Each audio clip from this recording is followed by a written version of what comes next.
Welcome to પ્રાપ્તિસ kitchen. આજે હું તમારી સાથે ખાંડ અને ગોળ વગર ડ્રાયફ્રૂટ ચીકી ઘરે કઈ રીતે બનાવી તેની રેસિપી શેર કરવા આવી છું। તો આ ડ્રાયફ્રૂટ ચીકી બનાવવા માટે આપણે એક પેન લઈ લેશું અને આ પેનમાં આપણે 2 મોટી ચમચી જેટલું ઘી એડ કરી દઈશું।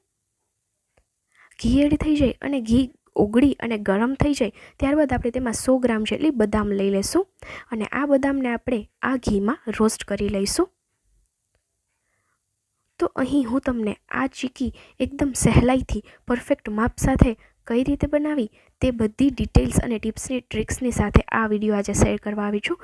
તો આ બદામને આપણે ઘીમાં રોસ્ટ કરી લેવાની છે। 100 ગ્રામ જેટલી મેં બદામ લીધી છે। આ બધી બદામને આપણે થોડી લાઇટ ગોલ્ડન બ્રાઉન થાય, થોડો અમથો કલર ચેન્જ થાય અને સુગંધ આવવા લાગે ત્યાં સુધી ગેસની લો ફ્લેમ પર હલાવી અને રોસ્ટ કરી લઈશું। શિયાળામાં તમે તલની, સિંગદાણાની, દાળિયાને દાળની અને ટોપરાની આવી ઘણી અલગ અલગ ચીકીઓ ખાધી હશે બનાવીને, પણ આજે હું એકદમ અનોખી ડ્રાયફ્રૂટની ચીકી એકદમ સહેલાઈથી ગણતરીની મિનિટોમાં ઘરે કઈ રીતે બનાવી તેની રેસિપી શેર કરવા આવી છું। એકદમ અનોખી રીત છે આ ડ્રાયફ્રૂટની ચીકી બનાવવાની। તમે ડ્રાયફ્રૂટવાળી ગોળવાળી ચીકી ખાધી હશે, પણ ગોળ અને ખાંડના ઉપયોગ વગર આપણે આજે આ ચીકી બનાવીશું। તો અહીં જોઈ શકો છો બદામનો કલર છે તે ચેન્જ થવા લાગ્યો છે અને સ્મેલ પણ એકદમ સરસ આવવા લાગી છે। બદામને રોસ્ટ થતાં સમય લાગે છે એટલા માટે આપણે પહેલાં બદામને રોસ્ટ કરી લીધી। એકદમ સરસ કલર આવી ગયો છે અને 2 થી 3 મિનિટ જેટલો સમય લાગ્યો છે। બદામને આપણે ઘીમાંથી કાઢી લઈશું એક બાઉલમાં। ત્યારબાદ એ ઘીમાં એ સેમ પેનમાં આપણે 100 ગ્રામ જેટલા આખા કાજુ છે તેને એડ કરી લેવાના છે। આપણે કાજુને 2 ભાગમાં અથવા તો ચોપ કરીને નથી લેવાના, આ રીતે આખા કાજુ એડ કરવાના છે એ ઘીમાં। અને હવે કાજુને પણ આપણે ગેસની લો ફ્લેમ પર રોસ્ટ કરી લઈશું।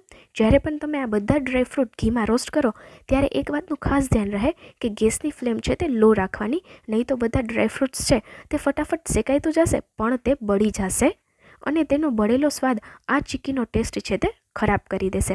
એટલા માટે ગેસની લો ફ્લેમ પર આપણે આ રીતે લાઇટ ગોલ્ડન બ્રાઉન થાય ત્યાં સુધી બધા ડ્રાયફ્રૂટને આપણે સોતે કરી લેવાના છે।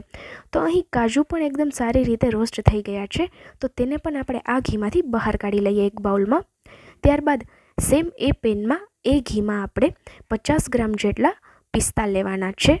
તો 100 ગ્રામ કાજુ બદામની સામે આપણે અડધો વાટકો એટલે કે વજનમાં 50 ગ્રામ આ પિસ્તા લેવાના છે। તો મેં અહીં મોડા પિસ્તાનો ઉપયોગ કર્યો છે। જો તમને ચીકીમાં ટેસ્ટ પસંદ હોય તો સોલ્ટેડ પિસ્તાનો પણ ઉપયોગ કરી શકો છો। આ પિસ્તાને પણ આપણે ગેસની લો ફ્લેમ પર ઘીમાં રોસ્ટ કરી લઈશું। કાજુ અને પિસ્તા તે બંને ગણતરીની મિનિટોમાં એટલે કે તે રોસ્ટ થવામાં ઓછો સમય લે છે, પણ બદામને થોડો વધુ સમય લાગે છે। એટલા માટે બદામને જ્યારે તમે રોસ્ટ કરો ત્યારે ઉતાવળ ના કરવી, સાચવીને રોસ્ટ કરવી, જેથી કરીને આ ચીકીનો છે તે પરફેક્ટ ટેસ્ટ તમને મળી રહે। તો અહીં 1 મિનિટમાં પિસ્તા છે તે એકદમ સારી રીતે ઘીમાં રોસ્ટ થઈ ગયા। તો હવે આપણે તેને ઘીમાંથી એક બાઉલમાં સાઈડ પર બહાર કાઢી લઈએ। ત્યારબાદ તમે જોઈ શકો છો હજુ ઘી બચ્યું છે, તો આ ઘીમાં આપણે અહીં 250 ગ્રામ જેટલો ખજૂર લીધો છે, જેના મેં અંદરથી બીજ કાઢી અને રેડી રાખેલા છે। તો એક ખજૂર પણ આપણે તેમાં એડ કરી દઈશું।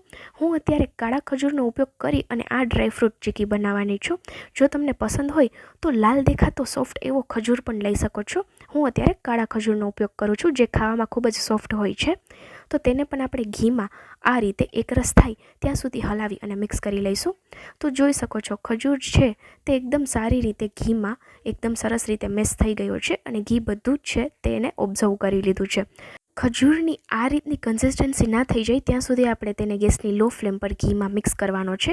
તો અહીં પરફેક્ટ એવી કન્સિસ્ટન્સી આવી ગઈ છે ખજૂરની। હવે આપણે જે ઘીમાં બધા ડ્રાયફ્રૂટ રોસ્ટ કરેલા છે તે બધા ટર્ન બાય ટર્ન એડ કરી દઈશું। તો પહેલાં આપણે બદામ એડ કરી લઈએ, ત્યારબાદ 100 ગ્રામ જેટલા કાજુ છે તેને પણ એડ કરી લઈએ, ત્યારબાદ 50 ગ્રામ જેટલા એટલે કે અડધો વાટકો પિસ્તા છે રોસ્ટ કરેલા તેને પણ એડ કરી લઈએ। હવે બીજી કોઈ પણ સામગ્રી એડ નથી કરવાની, આ બધી ડ્રાયફ્રૂટને આપણે ખજૂરમાં મિક્સ કરી લઈશું એકદમ સારી રીતે હલાવીને। જેને એકદમ સહેલી આ ડ્રાયફ્રૂટ ચીકી બનાવી, તો તમે જો પહેલી વાર કોઈ ચીકી બનાવતા હો તો આ ચીકી એકદમ ઇઝીલી પરફેક્ટ માપ સાથે બનીને રેડી થઈ જશે। તો અહીં જોઈ શકો છો ખજૂર અને બધા ડ્રાયફ્રૂટ એકદમ સારી રીતે એકસાથે મિક્સ થઈ ગયા છે। હવે આપણે ગેસની ફ્લેમને ઓફ કરી દઈએ અને આ ચીકીને શેપ આપવા માટે આપણે એક મોટી થાળી લઈ લઈએ અને આ થાળીને આપણે ઘી વડે ગ્રીસ કરી લઈએ, જેથી કરીને આ ચીકી છે તે આ પ્લેટમાં નીચે તળિયે ચોંટી ના જાય। તો આખી થાળી ઘી વડે ગ્રીસ થઈ જાય ત્યારબાદ આપણે જે મિશ્રણ તૈયાર કર્યું છે ડ્રાયફ્રૂટનું અને ખજૂરનું તે તેમાં એડ કરી લઈશું। અને ચમચામાં ઘી લગાવી અને ચમચાની મદદથી આ મિશ્રણને થાળીમાં છે તે સ્પ્રેડ કરી લઈશું. તો અહીં મેં ચમચાની મદદથી આ રીતે સ્ક્વેર શેપ આપી દીધો આ મિશ્રણને. હવે આપણે વાટકાના તળિયાના ભાગમાં ઘી લગાવી અને આ મિશ્રણની ઉપરની સપાટી છે તેને આ રીતે લીસી કરી દઈશું અને દબાવી અને વચ્ચે કોઈ લમ્સ ના રહે એટલા માટે આપણે આ પ્રોસેસ કરી લઈશું. આ પ્રોસેસ કરવી ઓપ્શનલ છે. જો તમને ફાવે તો તમે ચમચાથી પણ આ પ્રોસેસ કરી શકો છો અને એકદમ સારી રીતે વજન દઈ અને આપણે એકદમ ઇક્વલ સપાટી કરી લઈશું. જોઈ શકો છો આપણે વાટકાની મદદથી આ ચીક્કીને થાળીમાં એકદમ સારી રીતે સેટ કરી લીધી. હવે આપણે ચીક્કીના ઉપરના ભાગમાં પિસ્તાની કોતરણી એડ કરીશું, એટલે કે પિસ્તાની કોતરણી છે તે સ્પ્રિંકલ કરીશું. તમે પિસ્તાની જગ્યા પર બદામ અથવા તો કાજુ પણ લઈ શકો છો. જે કોઈ પણ તમારા ફેવરિટ ડ્રાયફ્રૂટ હોય તેની કોતરણી એડ કરી શકો છો. હું અત્યારે પિસ્તાનો ઉપયોગ કરી રહી છું.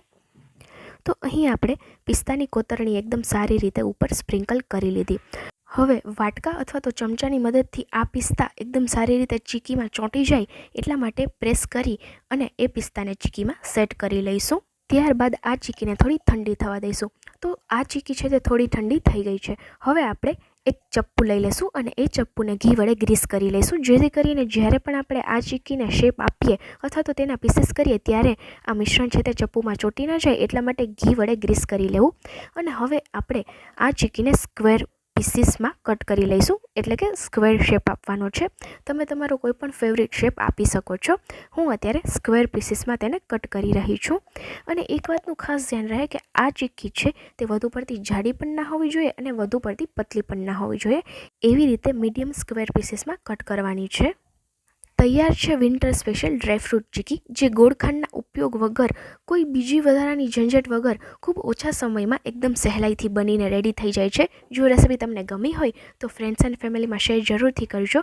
અને આ શિયાળામાં આ અનોખી ડ્રાયફ્રૂટની ચીક્કી બનાવી અને કમેન્ટ સેક્શનમાં મને રિવ્યૂ આપવાનું ભૂલતા નહીં. જો તમને આવા બીજા વિન્ટર સ્પેશિયલ અને હેલ્ધી રેસિપીના વિડીયોઝ જોઈતા હોય તો પ્રાપ્તિસ કિચનને આજે જ વિઝિટ કરો, સબસ્ક્રાઈબ કરો અને હા, બેલ આઇકન પણ પ્રેસ કરજો, જેથી કરીને તમને આવા હેલ્ધી અને યુનિક એવા રેસિપીના વિડીયોની નોટિફિકેશન છે તે મળતી રહે. આવા બીજા વિન્ટર સ્પેશિયલ અને હેલ્ધી રેસિપીના વિડીયો સાથે આપણે ફરી મળીશું. બાય. Thanks for watching.